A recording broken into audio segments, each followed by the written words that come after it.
আমি ঔপন্যাসিক। কেবল এইটুকু বললেই সব বলা হয় না। আমি উপন্যাস লিখে টাকা রোজগার করি। অর্থাৎ আমি যদি উপন্যাস না লিখি তাহলে আমার পেটও চলবে না। অর্থাৎ উপন্যাস লেখা হচ্ছে আমার পেশা। কিন্তু এ পেশা বুঝি আর চলে না। বাড়িতে রোজ এত লোকের ভিড়, মাসিক পত্রের সম্পাদকের তাগাদা, চেনা অচেনা লোকের আনাগোনা, বন্ধু বান্ধবদের তাস দাবার আড্ডা, এইসব সামলাতে সামলাতেই প্রতিদিন কেটে যায়। যখন একলা হবার সময় পাই তখন আসে ঘুমের সময়। কাজেই কিছুদিনের জন্য কলকাতা ছাড়তে হলো। স্থির করলুম অন্তত একখানা উপন্যাস না লিখে আর কলকাতায় ফিরব না। বিদেশে নিশ্চয়ই বাসায় এত চেনা অচেনা লোকের ভিড় হবে না। সিধে চলে গেলুম ঝাঁঝা জংশনে।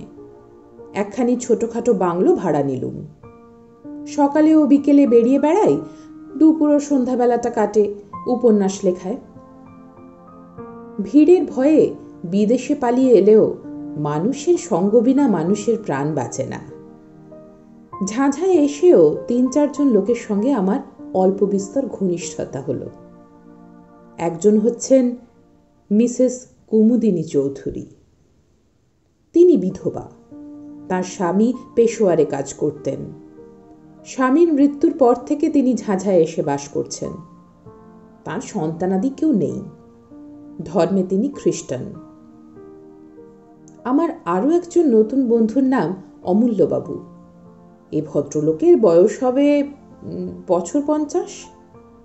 কলকাতার কোনো কলেজে প্রফেসরি করতেন। এখনো অবকাশ নিয়ে এইখানে বসেই লেখাপড়া নিয়ে দিন কাটান। অমূল্যবাবু পরলোক তত্ত্ব নিয়ে সারা জীবনই যথেষ্ট আলোচনা করেছেন। মৃত্যুর পরে জীবের কি অবস্থা হয় তার মুখে সর্বদাই সে কথা শুনতে পাওয়া যায়। এখানকার রেলের ডাক্তার গোবিন্দবাবুর সঙ্গেও আলাপ হলো। তিনি খুব সাদাসিধে কোছের ভালো মানুষ এবং সন্ধ্যা হলেই ভূতের ভয়ে কাতর হয়ে পড়েন। সূর্যাস্তের পর তিনি প্রাণান্তেও অমূল্যবাবুর বাড়ির চৌকাঠ মারাতে রাজি হন না, কারণ পাছে তাকে কাছে পেয়ে অমূল্যবাবু ২-৪টে পরলোকের কাহিনী শুনিয়ে দেন।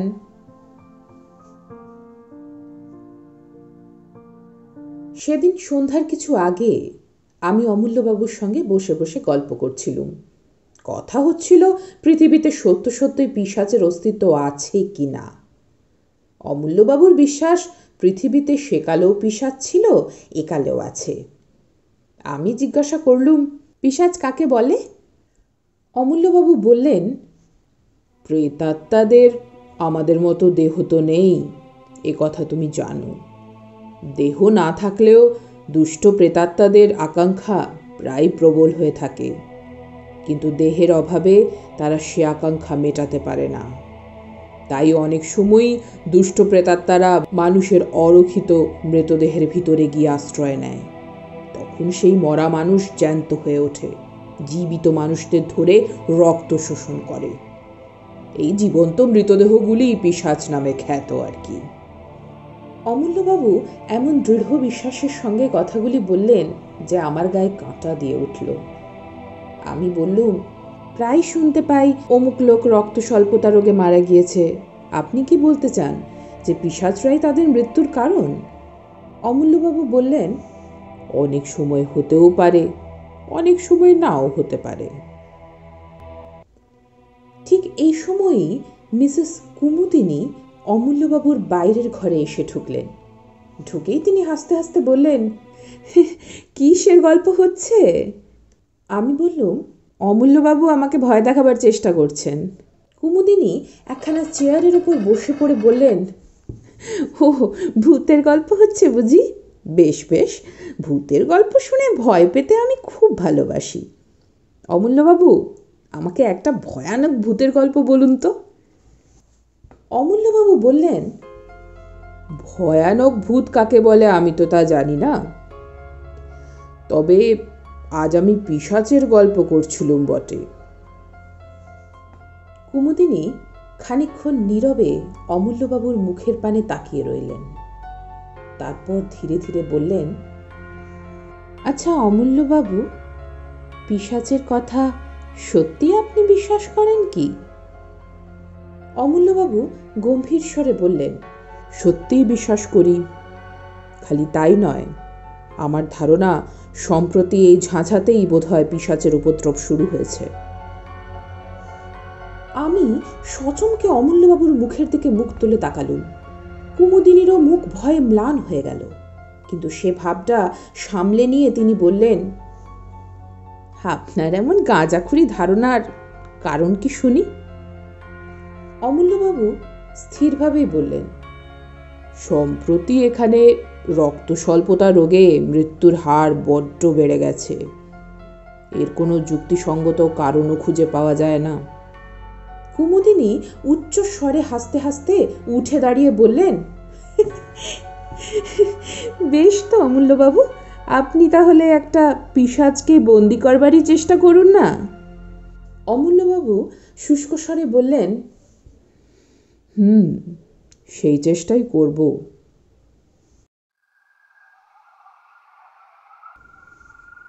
ভূত না মানলেও ভূতের ভয় যে ছাড়ে না, অমূল্যবাবুর ওখান থেকে সেদিন আস্তে আস্তে সে প্রমাণটা ভালো করেই পেলুম। সন্ধ্যার অন্ধকারের ভিতর দিয়ে ফিরতে ফিরতে প্রত্যেক আনাচে কানাচে মনে হতে লাগলো যেন সত্য সত্যই কোনো জীবন্ত মৃতদেহ আমার দিকে লক্ষ্য স্থির করে নীরবে দাঁড়িয়ে আছে।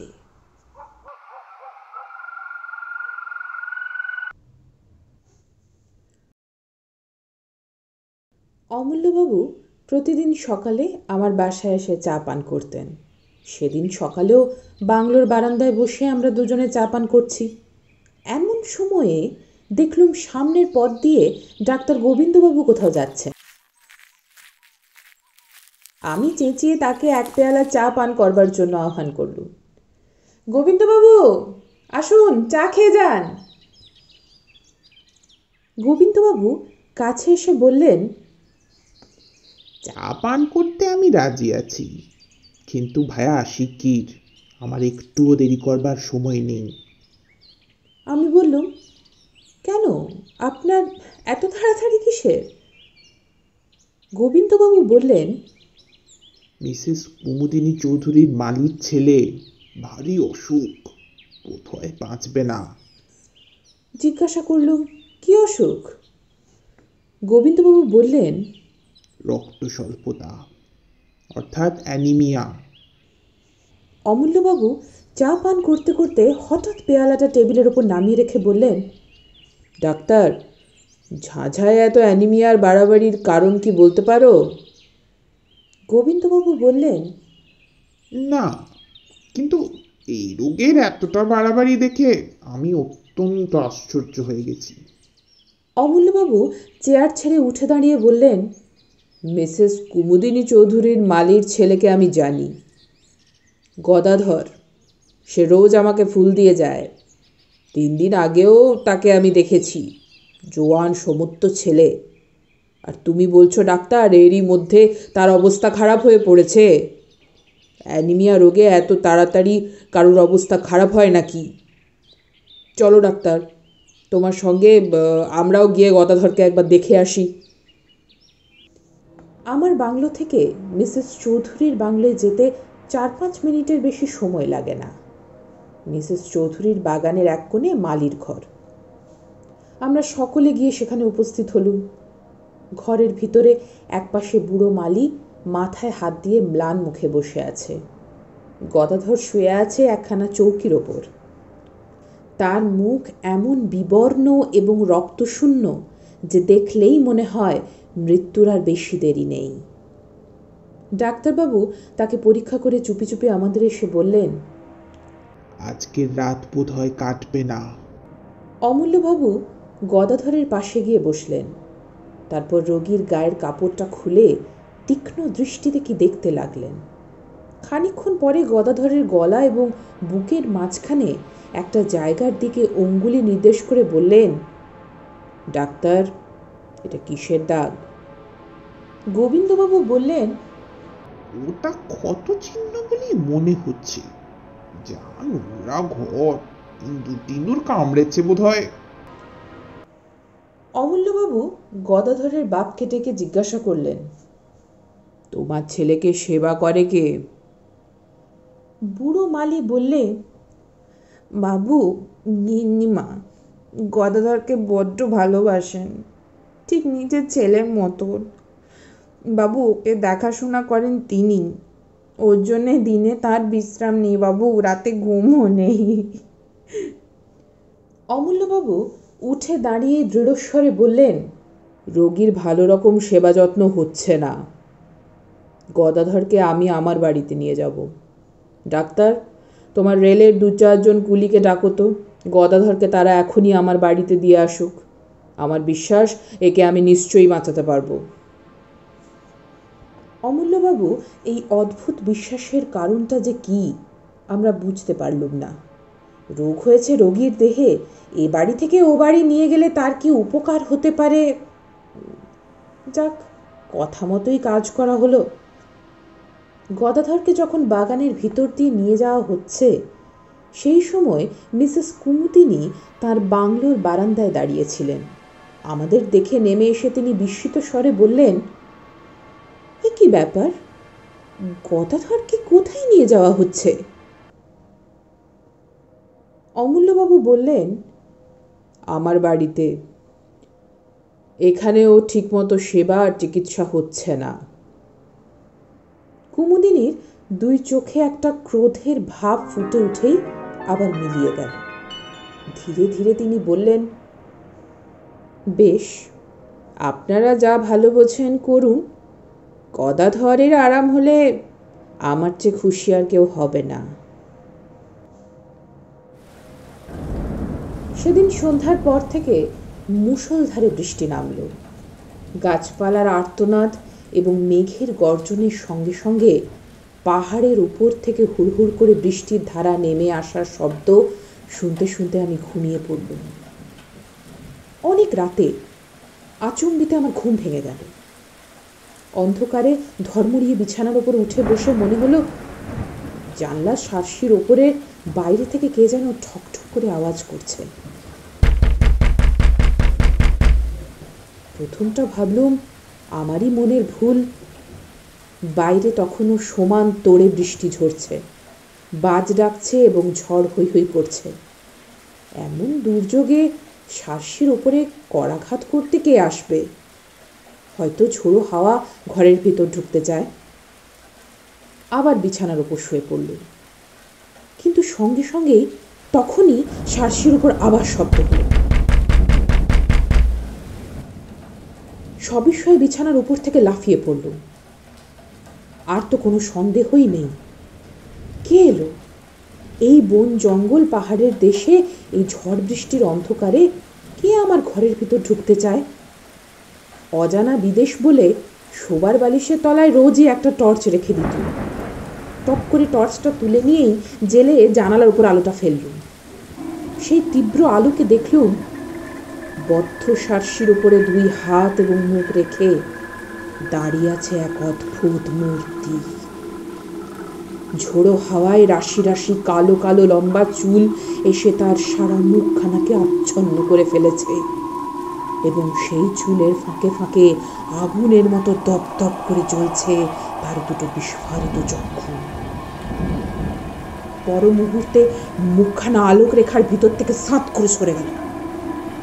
এ কি দুঃস্বপ্ন! ভয়ে মুশে আলো নিভিয়ে বিছানার উপর কাঁপতে কাঁপতে বসে পড়ল। আতঙ্কে সারা রাত আর ঘুম হলো না। কেবলই মনে হতে লাগলো শার্সির কাঁচ ভেঙেও এই বুঝি এক অমানুষিক মূর্তি ঘরের ভিতর হুড়মুড় করে ঢুকে পড়ে। জানলা দিয়ে সকালের আলো ঘরের ভিতর এসে পড়েছে, কিন্তু আমি তখনও জড়ভরতের মতো বিছানার উপর আড়ষ্ট হয়ে বসে আছি। এমন সময় বাইরে থেকে শুনলুম আমার নাম ধরে ডাকছেন অমূল্যবাবু। আশ্বস্তির নিঃশ্বাস ফেলে তাড়াতাড়ি উঠে দরজা খুলে দিলুম। অমূল্যবাবু ঘরের ভিতরে এলেন। আমি জিজ্ঞাসা করলুম, এত ভোরে আপনি যে? গদাধরের অসুখ বেড়েছে নাকি? অমূল্যবাবু বিছানার উপর উঠে বসে হাসি মুখে বললেন, অসুখ বেড়েছে কি? এই অল্প সময়ে গদাধর প্রায় সেরে উঠেছে। আমি সবিস্ময়ে বললুম, বলেন কি? কি করে সারল? অমূল্যবাবু বললেন, গদাধরের কোনো অসুখ তো হয়নি, সে পড়েছিল পিশাচের পাল্লায়। চেষ্টা করেও আমি হাসি থামাতে পারলুম না। কৌতুক ভরে বললুম, আপনি কি চারদিকেই এখন পিশাচের স্বপ্ন দেখছেন নাকি? অমূল্যবাবু অটলভাবে বললেন, তোমার যা ইচ্ছে হয় বলো, আমি কোনোই প্রতিবাদ করব না। গদাধর কেন বেঁচেছে জানো? কাল দিন রাত তার শিওরে বসে আমি পাহারা দিয়েছি বলে। কাউকে ত্রিসীমানায় আসতে দিইনি। কাল রাতে আবার কেউ যদি তার রক্ত শোষণ করতো, তাহলে আজ আর তাকে জীবিত দেখতে পেতে না। আমি সবিস্ময়ে বললুম, রক্ত শোষণ? অমূল্যবাবু, কি বলছেন আপনি? কে তার রক্ত শোষণ করত? অমূল্যবাবু কিছুক্ষণ স্তব্ধ রইলেন। তারপর ধীরে ধীরে বললেন, তোমার ও কথার কোনো জবাব আগে আমি দেব না। কাল রাতে আমি সচক্ষে কি দেখেছি তোমার কাছে আগে সেই কথাই বলতে চাই। তুমি জানো আমার বাড়ি দোতলা। গদাধরকে আমি দোতলার ঘরেই শুইয়ে রেখেছিলুম। পাহারা দেবার জন্য তার পাশে বসে কাল সারা রাত আমি কাটিয়ে দিয়েছি। কালকে রাতে ঝড় বৃষ্টির কথা তুমিও টের পেয়েছ বোধহয়। মাঝরাত্রে ঝড় বৃষ্টির বেগ অত্যন্ত বেড়ে ওঠে। সেই সময় বই পড়তে পড়তে হঠাৎ আমি মুখ তুলে দেখি জানলার ঠিক বাইরেই একটা স্ত্রী মূর্তি দাঁড়িয়ে আছে। দোতলার ঘর মাটি থেকে সেই জানলাটা অন্তত 20 ফুট উঁচু। সেখানে কোনো স্বাভাবিক মানুষের মূর্তির আবির্ভাব যে সম্ভবপর নয়, কথা তুমি বুঝতেই পারছো। আমি অবাক হয়ে তার দিকে খানিকক্ষণ তাকিয়ে রইলুম। ঘরের আলো তার মুখের ওপর গিয়ে পড়েছিল। তাকে দেখেই আমি চিনতে পারলুম। কে সে? কিছু আন্দাজ করতে পারো? আমি হতভম্বের মতো ঘাড় নেড়ে জানালুম, না। কে? অমূল্যবাবু বললেন, সে মূর্তি হচ্ছে মিসেস কুমুদিনী চৌধুরী। কুমুদিনী খুব হাসি মুখে আমার দিকে তাকিয়েছিলেন। আমি তাকে দেখে উঠে দাঁড়ালুম। তারপর সার্সি খুলে খড়খড়ির পাল্লা দুটো বন্ধ করে দিলুম সজোরে। আমাকে বাধা দেবার জন্যে মূর্তিটা তাড়াতাড়ি হাত বাড়িয়ে এগিয়ে এলো, কিন্তু বাধা দিতে পারলে না। আমার মনে হলো জানলা বন্ধ করবার সময় তার ডান হাতখানা পাল্লার তলায় পড়ে চেপটে গেল। তারপরেও জানলার ওপর আরো কয়েকবার করাঘাতের শব্দ শুনতে পেলুম, কিন্তু সেদিকে আমি আর কোনো ভ্রুক্ষেপ করলুম না। এখন বলো, আমার কথা পাগলের গল্প বলে মনে হচ্ছে? আমি রুদ্ধশ্বাসে বলে উঠলুম, অমূল্যবাবু, অমূল্যবাবু, আপনি কি বলছেন? মিসেস কুমুদিনী চৌধুরী? অমূল্যবাবু বাধা দিয়ে বললেন, শোনো শোনো, টেলিগ্রামে আমি আরও এক খবর আনিয়েছি। পেশোয়ারে মিসেস কুমুদিনী চৌধুরীর স্বামী মারা যান অ্যানিমিয়া রোগে, আর মিসেস কুমুদিনী চৌধুরীও তার মৃত্যুর 15 দিন আগে দেহত্যাগ করেছে। আমার সর্বশরীর কেমন ধারা করতে লাগলো। টেবিলের একটা কোণ ধরে তাড়াতাড়ি চেয়ারের উপর বসে পড়লুম। অনেকক্ষণ পরে নিজেকে সামলে নিয়ে অমূল্যবাবুর কাছে আমিও কালকে রাত্রে যা যা দেখেছি সেই ঘটনা খুলে বললুম। অমূল্যবাবু কি বলতে যাচ্ছিলেন, কিন্তু হঠাৎ দরজার দিকে তাকিয়ে থেমে গেলেন। ফিরে দেখলুম বাংলো সিঁড়ি দিয়ে বারান্দায় এসে উঠলেন মিসেস কুমুদিনী চৌধুরী। তাকে দেখেই সর্বপ্রথম আমার চোখ পড়ল তার ডান হাতের দিকে। তার ডান হাতে ব্যান্ডেজ বাঁধা। অমূল্যবাবুকে আমার ঘরে দেখেই থমকে দাঁড়িয়ে পড়লেন। তার চোখে মুখে এমন একটা অমানুষিক বিশ্রী ভাব জেগে উঠল, যা কোনোদিন কোনো মানুষের মুখেই আমি লক্ষ্য করিনি। তারপর দিক বিদিক জ্ঞান হারিয়ে তীরের মতো তিনি বারান্দার উপর থেকে নেমে গেলেন এবং সেই রকম বেগেই সামনের দিকে ছুটে চললেন। আমি দ্রুত পদে এগিয়ে গিয়ে চেঁচিয়ে উঠলুম, মিসেস চৌধুরী, সাবধান, ট্রেন ট্রেন। কিন্তু আমার মুখের কথা মুখেই রইল।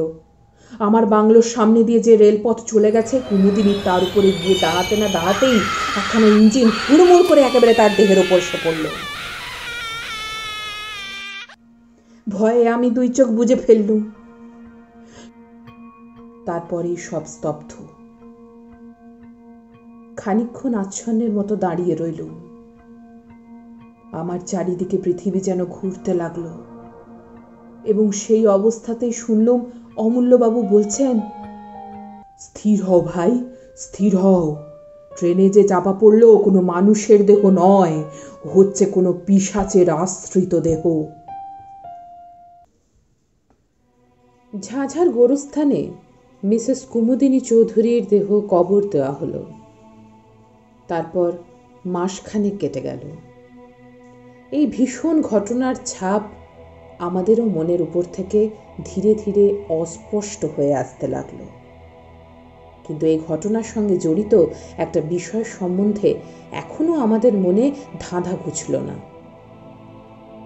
ঝাঁঝায় রক্ত স্বল্পতা রোগের বাড়াবাড়ি এখনো কমল না কেন, তাই নিয়ে প্রায় আমাদের মধ্যে আলোচনা হয়। অমূল্যবাবু পর্যন্ত ধাঁধায় পড়ে গেছেন। তিনিও মাঝে মাঝে আশ্চর্য হয়ে বলেন, রক্ত স্বল্পতা রোগটা এখানে সংক্রামক হয়ে দাঁড়ালো নাকি? এর কারণ কিছুই তো বোঝা যাচ্ছে না। কিছুদিন পরে একদিন নদীর ধার থেকে ফিরতে আমার রাত হয়ে গেল।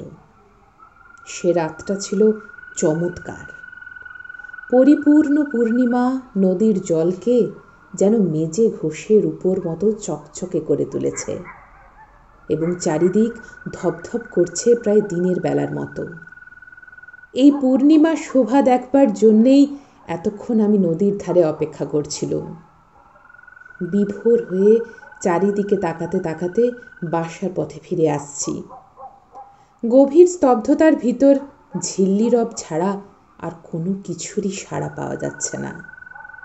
পথও একান্ত নির্জন। প্রাণে হঠাৎ গান গাইবার স্বাদ হলো। এমন রাতের সৃষ্টি তো গান গাইবার জন্যেই। কিন্তু গান গাইবার উপক্রম করতেই সামনের দিকে তাকিয়ে যা দেখলুম, তাতে আমার বুকের রক্ত যেন হিম হয়ে গেল। পথের একটা মোড় ফিরে প্রায় আমার সামনে এসে দাঁড়ালেন মিসেস কুমুদিনী চৌধুরী। আমার দেখবার কোনো ভুল হয়নি। তেমন উজ্জ্বল পূর্ণিমায় ভুল হবার কোনো সম্ভাবনাই ছিল না। ভাগ্যে কুমুদিনী অন্যদিকে তাকিয়েছিলেন, তাই আমাকে তিনি দেখতে পেলেন না। আমি তাড়াতাড়ি একটা গাছের আড়ালে সরে গেলুম। কুমুদিনী সেই পথ ধরে একদিকে অগ্রসর হলেন। আমি স্তম্ভিত নেত্রে লক্ষ্য করলুম তার দেহ যেন মাটির উপর দিয়ে পা ফেলে হেঁটে যাচ্ছে না, শূন্য দিয়ে ভেসে যাচ্ছে একখানা মেঘের মতো। পথের বাঁকে সেই অদ্ভুত এবং ভীষণ মূর্তি অদৃশ্য হয়ে গেল এবং আমিও ছুটতে লাগলুম রুদ্ধশ্বাসে, আতঙ্কে এবং বিস্ময়ে বিহ্বল হয়ে। ছুটতে ছুটতে একেবারে অমূল্যবাবুর বাড়িতে। অমূল্যবাবু বৈঠকখানায় একলা বসে বই পড়ছিলেন। হঠাৎ আমাকে সেইভাবে সেখানে গিয়ে পড়তে দেখে নির্বাক বিস্ময়ে আমার দিকে মুখ তুলে তাকিয়ে রইলেন। আমি প্রায় রুদ্ধস্বরে বলে উঠলুম, মিসেস চৌধুরী, মিসেস চৌধুরী, অমূল্যবাবু, এইমাত্র মিসেস চৌধুরীর সঙ্গে আমার দেখা হলো। অমূল্যবাবু সিধে হয়ে দাঁড়িয়ে উঠে বললেন, তার মানে? আমি হাঁপাতে হাঁপাতে বললুম, নদীর পথ দিয়ে ফিরে আসছিলুম। মিসেস কুমুদিনী চৌধুরী প্রায় আমার পাশ দিয়ে এই মাত্র চলে গেলেন। তুমি ঠিক দেখেছ। আপনাকে যেমন ঠিক দেখেছি তাকেও ঠিক তেমনি ঠিক দেখেছি। ওঠো ওঠো, আর দেরি নয়, এখনই আমার সঙ্গে চলো। এখন কোনো কথা জিজ্ঞাসা করো না। অমূল্যবাবু হাত ধরে আমাকে টেনে নিয়ে দ্রুত পদে ঘর থেকে বেরিয়ে এলেন। তারপর বাগানের কোণ থেকে একটা শাবল এবং একখানা কোদাল তুলে নিয়ে কোদালখানা আমার হাতে দিয়ে বললেন, এসো। আমি যন্ত্রচালিতের মতন তার সঙ্গে চললুম। আবার সেই নদীর পথ, চারিদিক তেমনি নীরব ও নির্জন, আকাশে তেমনি স্বপ্নময় চাঁদের হাসি, নিবিড় বনজঙ্গল এবং পাহাড়ের পর পাহাড় দাঁড়িয়ে আছে যেন ছবিতে আঁকা। কিন্তু সেসব দৃশ্য দেখবার মতো মনের অবস্থা তখন আমার ছিল না। আমার প্রাণ থেকে সমস্ত কবিত্ব তখন কর্পূরের মতো উবে গিয়েছিল। ঘাসের ওপর বড় বড় গাছের ছায়া নড়ছে আর আমি চমকে চমকে উঠছি। নিস্তব্ধতা বিদীর্ণ করে একটা প্যাঁচা চেঁচিয়ে উঠল। শিউরে উঠে আমি ভাবলুম, ঝোপে ঝাপে আড়ালে আবছায়ায় যেসব অশরীরী দুষ্ট আত্মা রক্ততৃষায় উন্মুক্ত হয়ে আছে, ওই নিশাচর পাখিটা যেন তাদেরই সাবধান করে জানিয়ে দিলে, তোমরা প্রস্তুত হও, পৃথিবীর শরীরী প্রাণী আসছে। ওই তো ঝাঁঝার গোরস্থান, কবরের পর কবর সারি সারি দেখা যাচ্ছে, তাদের উপরে ইটের বা পাথরের গাঁথনি। পাশ থেকে নদীর জলের টান ভেসে আসছে অশ্রান্ত তালে।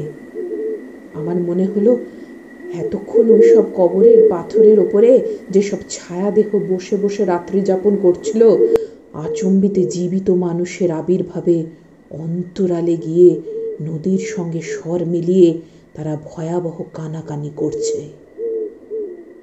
একটা ঝোপের ভিতরে আমাকে টেনে নিয়ে গিয়ে অমূল্যবাবু বললেন, এইখানে স্থির হয়ে লুকিয়ে বসে থাকি, এসো, সাবধান, কোনো কথা কইও না। সারা রাত সেইখানে আড়ষ্ট হয়ে দুজনে বসে রইলুম। সেদিনকার সে রাতটাকে আর পৃথিবীর রাত বলে মনে হলো না। ইহলোকে থেকেও আমরা যেন পরলোকের বাসিন্দা হয়ে পড়েছি। চাঁদ পশ্চিম আকাশের শেষ প্রান্তে, পূর্ব দিকে ধীরে ধীরে যেন মৃত রাত্রির বুকের রক্ত ঝরে পড়তে লাগলো। ভোর হচ্ছে। হঠাৎ অমূল্যবাবু আমার গা টিপলেন। চমকে ফিরে দেখি, নিবিড় বনের ভিতর থেকে মেঘের মতো গতিতে এক অপার্থিব নারী মূর্তি বাইরে বেরিয়ে আসছে। মিসেস কুমুদিনী চৌধুরী। অমূল্যবাবু আমার কানে কানে বললেন, আজকের রাতের মতো পিশাচের রক্ত পিপাসা শান্ত হলো। মিসেস চৌধুরীর দেহ ধীরে ধীরে গোরস্থানের ভিতরে গিয়ে ঢুকল। একটা কবরের উপরে গিয়ে এক মুহূর্ত স্থির হয়ে দাঁড়ালো। তারপর আচমকা শূন্যে দুই হাত তুলে এমন প্রচন্ড তীক্ষ্ণ স্বরে হি হি হি করে অট্টহাস্য করে উঠল যে আমার সমস্ত বুকটা যেন বরফের মতো ঠান্ডা হয়ে গেল। সে কি পৈশাচিক শীতল হাসি! তারপর দেখলুম তার দেহটা ধীরে ধীরে মাটির ভিতরে নেমে যাচ্ছে। খানিক পরেই সে একেবারে অদৃশ্য হয়ে গেল। পূর্ব আকাশে সূর্যের প্রথম ছটা জেগে উঠল। অমূল্যবাবু এক লাফে দাঁড়িয়ে উঠে বললেন, আর অপেক্ষা নয়, শিগগির আমার সঙ্গে এসো। আমরা মিসেস চৌধুরীর কবরের উপরে গিয়ে দাঁড়ালুম। অমূল্যবাবু বললেন, আমি শাবল দিয়ে মাটি খুঁড়ি আর তুমি কোদাল দিয়ে মাটি তোলো। তার এই অদ্ভুত আচরণের কারণ কি আমি তা জিজ্ঞাসা করলুম না, কারণ আমি তখন আচ্ছন্নের মতো ছিলুম। তিনি যা বলেন আমি তাই করি। অল্পক্ষণ পরেই কফিনটা দেখা গেল। অমূল্যবাবু বললেন, দেখো, এইবারে আমি কফিনের ডালাটা খুলব, তারপর আমি যা করব তুমি তাতে আমাকে বাধা দিও না। খালি এইটুকু মনে রেখো, কফিনের ভেতরে যে দেহ রয়েছে তা কোনো মানুষের দেহ নয়। অমূল্যবাবু দুই হাতে টেনে কফিনের ডালাটা খুলে ফেললেন। আমি স্তম্ভিত চোখে দেখলুম কফিনের ভিতরে শুয়ে আছে মিসেস চৌধুরীর পরিপূর্ণ দেহ। সে দেহ দেখলে মনে হয় না তা কোনোদিন ট্রেনে কাটা পড়েছিল। সেটা 1 মাস আগে কবর দেওয়া কোনো গলিত মৃতদেহও নয়। তার তাজা মুখ অত্যন্ত প্রফুল্ল, তার ওষ্ঠাধারের চারপাশে তরল রক্তধারা লেগে রয়েছে এবং তার জীবন্ত চোখ দুটো সহাস্য দৃষ্টিতে আমার মুখের পানে তাকিয়ে আছে। অমূল্যবাবু দুই হাতে শাবলটা হঠাৎ মাথার ওপর তুলে ধরলেন, তারপর সজোরে এবং সবেগে শাবলটা মৃতদেহর বুকের ওপর বসিয়ে দিলেন। ইঞ্জিনের বাঁশির আওয়াজের মতো এক তীব্র দীর্ঘ আর্তনাদে আকাশ বাতাস পরিপূর্ণ হয়ে গেল। তারপর সব চুপচাপ।